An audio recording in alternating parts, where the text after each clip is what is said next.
పెట్టుకుని వచ్చిందట. ఒక్క కొడుకున్న వాళ్ళు ఇద్దరు కొడుకున్న అడిగి గాజులు పెట్టుకోమన్నట. మా ఆయన కానీ ఎవరిని అడుగుడు ఏం కథ. ఇద్దరు కొడుకులు ఉన్నదాన్ని పోయి అడిగితే దాని ముడ్డి బాగా మీరిపోతుంది. దాన్ని పోయి అడిగితే ఒకదాన్ని పోయి అడిగితే రూపాయి ఇచ్చింది. రూపాయితోనట గాజులు కొనుక్కోనట. లేకపోతే నీకు అది 1 రూపాయి ఇవ్వకపోతే నీకు డజన్ గాజులు కొనుక్కుంటూ ఇస్తుంది. 1 రూపాయి 2 రూపాయలు ఇచ్చినవి తీసుకోవాలి, మిగిలితే ఏమన్నా కలుపుకొని కొనుక్కోవాలి. ఉన్నాయని దాని దగ్గరికి వెళ్ళి దొబ్బన్నట. వచ్చింది ఇక అయితే కానీ మరి నువ్వు తెచ్చుకున్నావా లేదా?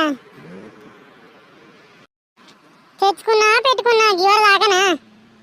అయితే నేను పోతున్నా ఇంటికాడ కూర పోయి వేసిన ఆయన మాడిపోయి ఇట్లా మొగడు ఆయన వచ్చినాక నన్ను కొడతాడు. ఇంత దానికి నేను రావనా వచ్చిన